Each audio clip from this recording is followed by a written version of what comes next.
আপনাদের আজকে যে কথাগুলো বলবো এই কথাগুলো আরো অনেক পরে বলার ইচ্ছা ছিল, কিন্তু বেশ কিছু ঘটনা, বিশেষ করে সবশেষ চট্টগ্রাম বিশ্ববিদ্যালয়ে যে ঘটনাটা ঘটেছে সেটার পরে মনে হলো যে পরিস্থিতি খুব বেশি ঘোলাটে হওয়ার আগেই আপনাদেরকে জানানো উচিত।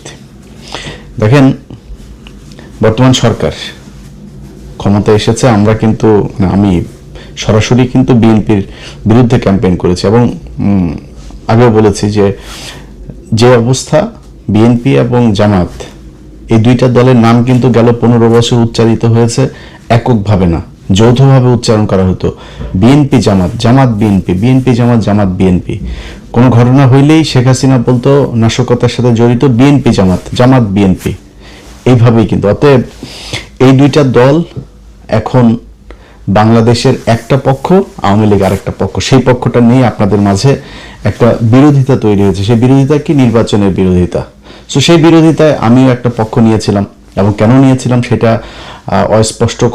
অস্পষ্টভাবে বলার কিছু নেই। আমি আমার আগের ভিডিওতেও সেটা বিস্তারিত বলেছি যে নির্বাচনের আগে বিএনপি যেইভাবে কথা বলেছে, তারা ভারতীয় পত্রিকাতে বলেছে তাদের সাথে তারা কি বলে সমঝোতা করে তারপরে নির্বাচনে যাচ্ছে। বিএনপির নেতারাও সরাসরি বলেছে, কেন্দ্রীয় নেতা একেবারে মহাসচিব পর্যন্ত বলেছে যে বিএনপি ক্ষমতা এলে সব মামলা প্রত্যাহার করে নেওয়া হবে। বিএনপি আওয়ামী লীগ ভাই ভাই, আওয়ামী লীগের কাছে ভোট চাওয়া হয়েছে, তারা হাদির বিরুদ্ধে অবস্থান নিয়েছে, তারা না ভোটের পক্ষে অবস্থান নিয়েছে, এগুলো প্রকাশ্যেই তারা কথা বলেছে। সো সেই জায়গাতে আমরা গেল 15 বছর তো দুর্নীতির বিরুদ্ধে লড়াই করি নাই। গেল 15 বছর আমরা লড়াই করেছি বাংলাদেশে ভারতীয় আধিপত্যবাদ এবং আওয়ামী লীগকে আমরা মনে করি ভারতের একটা বি টিম, বাংলাদেশের একটা বিজেপির কট্টর হিন্দুত্ববাদীদের একটা শাখা। এদের ইসলামের জন্য, মুসলমানদের প্রতি এদের যে ক্ষোভ, ভারতীয়দের সেই একই ক্ষোভ। সো দুইটাকে আলাদা করে দেখার কিছু, এই জন্য আমরা এই যুদ্ধটা করেছি। যখন বিএনপি দেখেছি এখানে তাদের মতো করে কথা বলছে, সে আওয়ামী লীগকে নিয়ে আসার চেষ্টা করছে, বিএনপিতে দলে দলে আওয়ামী লীগের লোকজন যাওয়া শুরু করলো, এগুলো মিলিয়ে আমি একটা অবস্থান নিয়েছি। সেটা নির্বাচনী অবস্থান। আপনি নির্বাচনে যদি মনে করেন কোনো প্রতিদ্বন্দ্বিতা হবে না, সেটা তো আন্তর্জাতিকভাবেও তো আপনি স্বীকৃতি পাবেন না। এখন নির্বাচন যেভাবে স্বীকৃতি পেয়েছে, একটা বিরোধিতা ছিল, বিশাল বিরোধিতা হয়েছে, তো আমরা একটা পক্ষ নিয়েছি। কিন্তু তার মানে এই না যে বিএনপির প্রতি আমাদের আচার আচরণ সে আওয়ামী লীগের মতো হবে। আনলেস তারা যদি সেই পর্যায়ে যায়, তাহলে আমাদের সেটা তারেক রহমান না, জিয়াউর রহমান উঠে এসেও যদি নাকি আওয়ামী লীগের মতো আচরণ করে, আমাদের অবস্থান সেই বিএনপির বিরুদ্ধে আওয়ামী লীগের সময় যেরকম করতাম সেটাই হবে। বাট এখন পর্যন্ত পরিস্থিতি তো সেখানে যায়নি। আমরা জামাতের পক্ষে আমি নির্বাচন করেছি, মানে তাদের হয়ে ক্যাম্পেইন করেছি, তাদের সরাসরি তাদেরকে সমর্থন দিয়েছি, তাদের ভোট চেয়েছি। কিন্তু জামাত ইসলামও কিন্তু আমাদের সাথে, মানে আমার সাথে আর কি, মোটামুটি হালকা ছলনা করেছে। সেটা কিরকম বলি, ধরেন এই যে নির্বাচনটা হইল, এই নির্বাচনের আগে কিছু ঘটনা ঘটেছে, যে ঘটনাগুলো আমাদেরকে জানানো হয় নাই, সেটা জামাত জানতো। সেটা আমরা নির্বাচনের পরে জেনেছি যে জামাত যে এই বিষয়গুলো জানতো। কি সেটা আমি সরাসরি এখন বলছি না, যেটা বললাম যে আরো অনেক পরে আপনাদের সাথে আরো অনেক কথা হবে, তখন জানতে পারবেন। এখন সংসদে আপনারা যে বিরোধিতাটা দেখছেন না, এই বিরোধিতাটা কিন্তু আওয়ামী লীগ বিএনপির যে বিরোধিতা সেই বিরোধিতা না, এটা আর্টিফিশিয়াল ক্রিয়েটেড, এটা নিজেদের মধ্যে সমঝোতার মাধ্যমে একটা বিরোধিতা হচ্ছে। আপনাদেরকে নির্বাচনের রাতের কথাটা বলি। আপনার কি মনে হয় যে নির্বাচনের রাতে জামাত ইসলামকে যেভাবে মিডিয়া কুয়ের মাধ্যমে হারানো হলো, জামাতের এইটুকু শক্তি ছিল না যে তাদের একটা ফাইট করা, তাদের একটা গ্যাঞ্জাম বাঁধানো, তাদের একটা প্রতিবাদ করা, এমনকি গণমাধ্যমে কথা বলার সময় তারা কতটা সহনশীল হয়ে তারপরে কথা বলেছে, এগুলো আপনারা মনে আছে। এর কারণ কি? এখন আপনারা যেগুলো দেখছেন সংসদের ভেতরে, আচ্ছা এক এক করে যদি বলি, ধরেন আমাদের ছিল কি, আমাদের ছিল যে আওয়ামী লীগকে যেন ব্যাক করতে না দেওয়া হয়। নির্বাচনের আগে বিএনপি যেমন করেছে, নির্বাচনের পরে কি বিএনপি সেই ধারাবাহিকতা বজায় রেখেছে? তারা নির্বাচনের পরে এসে সেই আওয়ামী লীগের কার্যক্রম নিষিদ্ধ রাখলই, সেটা শুধু আপনার অধ্যাদেশ না, সেটাকে আইনও পরিণত করা হলো। এই আদেশটাকে তারা আইনে পরিণত করলো। এখন এরপরে হচ্ছে এই যে জুলাই শহীদ যারা, জুলাই যোদ্ধা যারা, তাদেরকে ইনডেমনিটি দেয়া। যদি আমি এটার পক্ষপাতিত্ব না, ইনডেমনিটি দেওয়ার মানে হচ্ছে একটা অপরাধ হয়েছিল, এই অপরাধকে আমরা পৃথিবীর কোনো বিপ্লবকে কখনো ইনডেমনিটি দিয়ে বাঁচাইতে হয়নি, এটার ঘোর বিরোধিতা। বাট ইউনূস সরকার যেটা চেয়েছে, এই যোদ্ধারা যেটা চেয়েছে, এনসিপি যেটা চেয়েছে, জামাত যেটা চেয়েছে, সেই কাজটাই করা হয়েছে। বিএনপি সেটাকেই আপনার আইনে পরিণত করলো। সো আমাদের তো কোনো সমস্যা নেই, আমরা যেটা চেয়েছি সেটা হয়েছে, সেটা হচ্ছে। মোটা দাগে বিএনপি এখন পর্যন্ত বিরুদ্ধে যায়নি, বাট যেটা শুরুতে বললাম, যদি যায় আমাদের আচরণ কিন্তু সে আওয়ামী লীগের মতো হবে। এখনো পর্যন্ত আমি বিশেষ জায়গার ঈদের 2 দিন আগে আমার সাথে একটা পক্ষের কথা হলো, যে কোনো এক জায়গার, তাদের সাথে আমি খুব মানে নিজের খুব ডিপ্রেশনের কথা জানাচ্ছিলাম যে আমি আসলে খুব ডিসঅ্যাপয়েন্টেড, এই যে এইভাবে চলছে, এই হচ্ছে, এইভাবে কথাবার্তা বলছে। তারা আমারে বলল যে 1 বছর ধৈর্য, 6 মাস থেকে 1 বছর ধৈর্য ধরতে।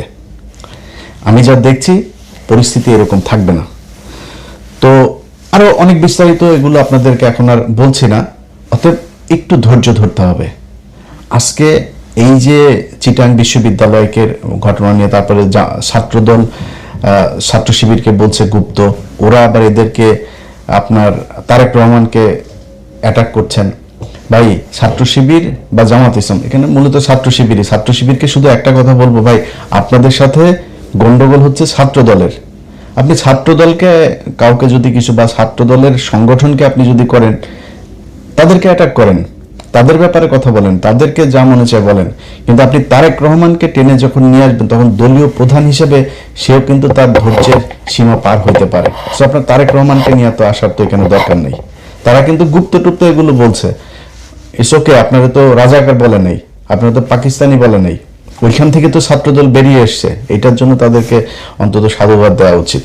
কিন্তু আপনি তাদের এইটাকে অ্যাটাক করতে যায় তাদের সাথে মারামারি করছেন, তাদের সাথে সব ঠিক আছে, কিন্তু তারেক রহমানকে অ্যাটাক করেন না। এটাতে দলীয় প্রধান যিনি, তার সাথে আপনাদের দলীয় যিনি প্রধান আছেন, আমার কাছে যতটুকু তথ্য, তারা প্রতিদিন তাদের ব্যাপারে তাদের সাথে ব্যক্তিগত আলাপ হয়, মানে রাজনৈতিক আলাপ ব্যক্তিগতভাবে হয়। এবং এই আগামীকালকে সংসদে যে জামাত ইসলাম ওয়াকআউট করবে, সেটাও বিএনপি একদিন আগে জানে যে কালকে ওনারা করবেন, এবং সেটারও মোটামুটি 2 জনের মধ্যে নেগোসিয়েশনের মাধ্যমেই হয়। এখন এটার কারণ কি, এটা আপনার অনেকের হয়তো মনে হতে পারে যে জামাত ইসলাম তাহলে এরকম করে কেন। দেখেন, জামাত ইসলামের এবং বিএনপির সামনে এখন যে চ্যালেঞ্জ, সেই চ্যালেঞ্জ হচ্ছে ভারত এবং আওয়ামী লীগ। এটা যেন ব্যাক না করে। জামাত ইসলামের টার্গেট আওয়ামী লীগকে যতদিন রাজনীতির বাইরে রাখা যাবে, তারা সরাসরি বলি যে 5 বছর যদি আওয়ামী লীগ না আসে, না থাকে, কোনো সম্ভাবনা নাই, আল্লাহর রহমতে কোনো সম্ভাবনা নেই, পৃথিবীর কোনো যৌক্তিক কারণে আল্লাহ যদি ওহিন হাসিল করে কিছু করে সেটা অন্য জিনিস। কিন্তু আওয়ামী লীগের আগামী 10-15 বছরের ভেতরে বাংলাদেশে রাজনীতি করার কোনো সুযোগ আমি দেখছি না। যদি আসেও, মনে করেন 15 বছর পরে, তাদের ক্ষমতায় আসতে আরো 15 বছর লাগবে। যদি হাইপোথেটিক্যালি কোনো অকারেন্স, কোনো আকাম কুকাম যদি বিএনপি জামাত না করে, তাহলে হয়তো আসতে পারে। কারণ শেখ মুজিবের আকাম কুকামের সেই দৃশ্য কিন্তু আমরা ভিজুয়াল মিডিয়াতে, তখন পিনাকি ইলিয়াসরা ছিল না, সো তাদের এই ভিজুয়াল এগুলো আপনাদেরকে দেখাইতে পারে নাই কেউ। আজকে আমরা সবকিছু আমাদের চোখের সামনে ঘটেছে। অতএব জামাত চায়, তারা যদি 5 বছর না থাকে, হাসিনা অধ্যায় বাংলাদেশে শেষ। যদি 10 বছর আসতে না পারে, তাহলে আওয়ামী লীগ ফিরে আসবে, তবে ওই মুসলিম লীগ হয়ে ফিরে আসবে, জাতীয় পার্টি হয়ে ফিরে আসবে, এর বাইরে কোনো কিছু না। তারও যদি 10-15 বছর বেশি হইলে, তাহলে ওই আমতারেকের মতো বিকাশে টাকা টোকা চায়া খাইতে হবে, এর বাইরে কোনো কিছু এই দেশে কোনো সম্ভাবনা নাই, যত কিছুই করুক তারা। এখন এই যে একটা চ্যালেঞ্জ, যে আওয়ামী লীগকে যেভাবেই হোক 10-15 বছর অন্তত রাজনীতি থেকে দূরে রেখে তাদেরকে পঙ্গু করতে হবে, এটা দুইটা দল যদি মিলেমিশে না থাকে তাহলে সম্ভব না। এখন এখানে সরকারি দলের দায়িত্বশীলতার বিষয়টা খুব বেশি জরুরি। আমি প্রথমে শিবিরকে যেমন বললাম, ছাত্র দলকেও বলি, ভাই বাংলাদেশের ইতিহাসে কোনোদিন শুনেছেন আজকে জামাত ইসলাম যেই সহনশীলতা আপনাদেরকে দেখিয়েছে এই নির্বাচনে? আমার মানে জামাত ইসলামের বাইরে, আমি তো জামাত করি না, বাট আমি জামাতের বাইরে, জামাতকে আমি পছন্দ করি, তাদের হয়ে আমি নির্বাচনে কাজ করেছি। জামাতের বাইরে যদি সবচেয়ে বেশি জানে, সেটা মনে হয় আমি জানি। এখন জামাত ইসলামকে যদি নাকি আপনি মনে করেন যে নির্বাচনের রাত থেকে শুরু করে আজকে পর্যন্ত তাদের যে কথাবার্তা, তারা যেই ধৈর্যের পরিচয় দিয়েছে, গত পরশু দিনের কথাই বলি, জামায়াতের আমির বাংলাদেশের ইতিহাসে প্রথম বিরোধী দলীয় নেতা একটা জাতীয় ক্রাইসিসে এরকম এই নির্বাচন থেকে এই পর্যন্ত বিএনপি যদি বিরোধী দলে যেত, আমি গ্যারান্টি দিতে পারি আপনাদেরকে এর মধ্যে অন্তত 15 দিন হরতাল হয়ে যেত, সরকার পতনের আন্দোলন ডাক চলে আসতো। বিরোধী দলীয় নেতা বলে যে এটা সরকারের তৈরি করা সংকট না, এই সংকট বৈশ্বিক সংকট।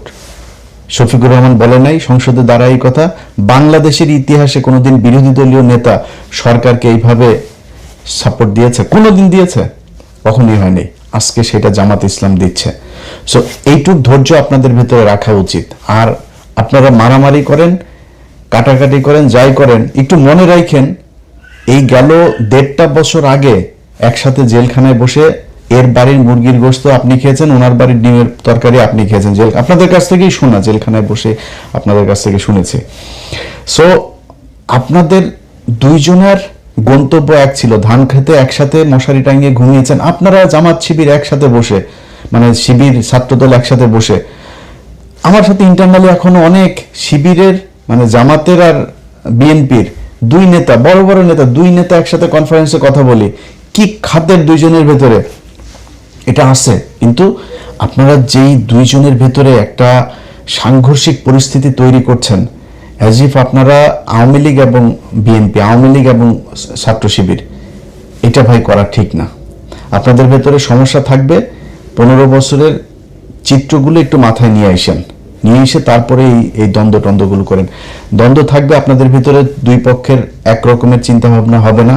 কিন্তু ছাত্রদলের, বিশেষ করে বলি ছাত্রদলের ভাইরা শোনেন, আপনারা যদি রাগ করেন না ভাই, বিএনপি ছাত্রদল আপনারা রাগ করলে সমস্যা। আপনারা এখন আমাদেরকে মনে করেন আমরা মনে হয় আওয়ামী লীগ হয়ে গেছে। ভাই আমরা আপনাদের এখন অনেক পোকামাকড় আছে, অনেক কুকুর বিড়াল আছে, এগুলো চারপাশে দুধ ছিটান, তো কাকের অভাব নেই। সো আপনারা আমরা আপনাদের যেই দুঃসময় ছিলাম আবার দুঃসময় পাবেন, টেনশন করেন না যদি লাইনে থাকেন। আর যদি সুসময় এর চাইতেও শক্তিশালী হন, ইন্ডিয়ার পেটে ঢোকেন, জীবনে কোনোদিন পাবেন না। সো আপনাদেরকে শুধু একটা কথা বলি, আওয়ামী লীগ যেই স্টাইলে বিশ্ববিদ্যালয়ে চালিয়েছে ছাত্রলীগ, সেই একই স্টাইলে যদি আপনারা এই টেন্ডারবাজি, সেই আপনার ওই guest room test room culture, আপনি সেই রিগিং টিং সব এই যদি আগের মতোই যদি শুরু করেন, তাহলে কিন্তু ভাই অবস্থাটা সেই ছাত্রলীগের মতোই হবে। সামনাসামনি অনেকে কিছু বলতে পারবে না, সবাই শিবিরের সাথে যোগ দিয়ে আপনাদের সাথে গ্যাঞ্জামও করবে না, কিন্তু মনের ভেতরে ঘৃণাটা থাকবে। আপনি দেখেন এই ছাত্রলীগ বিশ্ববিদ্যালয়, পুরো বিশ্ববিদ্যালয়টাকে তাদের বিরুদ্ধে খেপিয়ে তুলেছে 15 বছরে। তারা বুঝতেই পারে নাই এই পরিস্থিতি যে হবে, এটা কিন্তু তারা বুঝে নাই। তারা কি করেছে, তারা তাদের মতো করে চলেছে। আরে বাবা, বিশাল ছাত্রদলের এই যে সভাপতিরা ছিল ঢাকা বিশ্ববিদ্যালয়, এখনো মনে আছে, কালো চশমা চোখে দিয়ে, কোথায় তোরা? সাদ্দাম, এই যে এরা টোকায় মোকা, এগুলো কোথায় এখন? কোনো দেশের মানুষ তাদের পক্ষে নাই। এই হচ্ছে অবস্থা। এটা কেন হয়েছে? আপনাদের কারণে হয়েছে। এখন আপনারা যদি আজকে যদি সেই ছাত্রলীগের মতো আচরণ করেন, তাহলে কিন্তু আপনাদের প্রতি মানুষ এভাবে বেশি উঠবে। এই বাংলাদেশ কিন্তু গেল 1.5 বছরে ডাকসু জাকসু যত জায়গায় শিবিরের এই আপনার ছাত্র সংসদগুলো তৈরি হয়েছে, তারা কিন্তু একটা চিত্র দেখেছে। কি দেখেছে এটা ভাই আপনারা ভালো জানেন। বিএনপির লোকজন, আপনাদেরকে বলি ভাই, আপনারা যদি এখন মনে করেন যে মানে তর্ক করার জন্য গায়ের ধাক্কা দিয়ে একটা কথা বলবেন, বলতে পারেন, রাজাকার মাজাকার হাবি জাবি গালাগালি করে কথা। অনেক ভাইদের এখন দেখি ফেসবুকে, আমার এক সময় খুব ক্লোজ ছিল, তারা এখন আমাদের বিরুদ্ধে যায়, কোনো সমস্যা নেই। আপনার মতো এরকম 2-4-5 হাজার মানুষ আমাদের বিরুদ্ধে বললে যাবেও না, আসবেও না। কিন্তু নিজেরে কোশ্চেন করেন তো, আপনি যে এমপি সাহেবের হইয়া রাজনীতি করেন, ধান্দাবাজি করে, টেন্ডারবাজি করে, জামাতের লোক, জামাতের এমপি, আমার বিভাগের কথাই বলি আপনাদের, আমার বিভাগের এক এমপি খুব সুপরিচিত সারা দেশে, তিনি গত সপ্তাহে ফোন করছেন, করে বলতেছে, ইলিয়াস ভাই একটু পরামর্শ চাই। কি ভাই? দেখেন বিএনপির লোকজন এইভাবে এসে বিভিন্ন কাজটা, যেগুলো তাদের লোকজনকে কোনো নিয়ম শৃঙ্খলা নাই, তারা এইভাবে জোর করে চাচ্ছে, তো কেন্দ্রকে জানাইলাম, কেন্দ্র বলল যে বেশি বাড়াবাড়ি করার দরকার নেই বিএনপির সাথে। এই হচ্ছে অবস্থা ভাই। আপনারা এগুলি করেন, আপনাদের রাজনীতিটাই 2 নাম্বারই করার জন্যই করে, এটা নিয়ে কিন্তু সমস্যা নাই। আমাকে যারা গত 15 বছর দেখেছেন, বিশেষ করে শেষ 8 বছর আমার এই ফেসবুক ইউটিউবে যারা আমাকে দেখেছেন, আমি সরাসরি একটা কথা বহুবার বলেছি যে বিএনপি যদি আওয়ামী লীগের মতো 15 বছর ক্ষমতায় থাকে, দুর্নীতির ক্ষেত্রে আওয়ামী লীগের চাইতে বেশি হইতে পারে। এই কথা যারা আমার ভিডিও দেখেছেন আপনারা স্বীকার করেন যে হ্যাঁ, এটা ইলিয়াস বলেছে। আজও বলছি, দুর্নীতিতে আপনারা তার চাইতে ভালো কিছু করবেন, এটা আগেও আপনারা প্রমাণ করে গিয়েছেন। দুর্নীতি নিয়ে আমাদের কোনো সমস্যা নেই ভাই, আমি এটা নিয়ে গ্যারান্টি দিতে পারবো না। এই বাংলাদেশ গত 1.5 বছরে দেখলাম তো, আসিফ নজরুল আর ইউনূসের মতো লোক লোভ সামলাইতে পারে নাই, এই দেশের নিয়ে আর আমার এই দুর্নীতির ব্যাপারে কোনো হিসাব নেই। নিজেরা এখন জুতা দিয়ে পিটাইতে মন চায় যে কেন কিছু টাকা পয়সা কামাই নেই গেল 1.5 বছরে। অনেক সুযোগ এসেছিল, কামাই নেই, সেই টাকাগুলো থাকলে এখন আবার নিজের টাকা পয়সা নিয়ে টেনশন করতে হতো না। তো আপনারা দুর্নীতি করেন, এটা মানে নিন। সো আপনাদের চাইতে তাদের চরিত্র কিন্তু উন্নত, এই জায়গাতে অন্তত উন্নত। এটা আপনারা না বুঝলে, গত নির্বাচনে আপনারা দেখেছেন কারা কাদেরকে ভোট দিয়েছে। আপনাদের মানুষকে ভোট দিতে না দিতে যাওয়ার জন্য আপনারা বিভিন্ন জায়গায় গ্যাঞ্জাম করেছেন। এটা নির্বাচনের দিনের ভিডিও আমার এই চ্যানেলেই দেখতে পারবেন, এটা আপনারা করেছেন। এখন আজকে যদি আপনারা তাদের সাথে এই ধরনের আচরণ করেন, তারা তো আপনাদের চাইতে উন্নত চরিত্রের ভাই। তারা বিরোধী দল হিসেবে আপনাদেরকে ভদ্রতা দেখাচ্ছে, সহনশীলতা দেখাচ্ছে, অথচ আপনারা তাদের উপরে এইভাবে আওয়ামী লীগ ছাত্রলীগের লোকজন নিয়ে তারপরে হামলা করছেন। এই জিনিসটা করেন না। সো দুইজনের কাছে 2টা অনুরোধ থাকলো ভাই, একটু সাবধানে। আপনাদের মূল নেতা কিন্তু তলে তলে কিন্তু ঠিক আছে। আরো কিছু দেখবেন, আগামী 1 বছরে বাংলাদেশের সাথে ভারতের যুদ্ধও বাড়তে পারে, এই জন্য প্রস্তুতি থাকেন। বাংলাদেশের মানুষ প্রস্তুত আছে। তারেক রহমানকে বলতে চাই, তারেক রহমান, বিএনপি, আমি ইলিয়াস হোসেন প্রথম ব্যক্তি হব ইউএসএ থেকে ফ্লাই করব বাংলাদেশ ইনশাল্লাহ, যদি ভারতের সাথে আপনারা যুদ্ধ, আপনাদের উপরে যদি ভারতের কোনো যুদ্ধ শুরু হয়, সেই পরিস্থিতি যদি হয়, যদি হয়।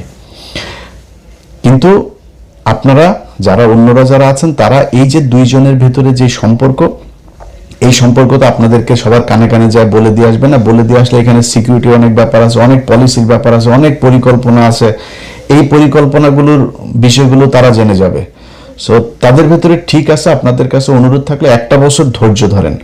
আমিও কিন্তু 1 বছর দেখবো, 1 বছরের বেশি আবার দেখতে যাব না। 1 বছরের ভিতরে আমি কোন পক্ষে যাব, কোন দিকে কথা বলবো, সেটা পরিষ্কার হয়ে যাবে।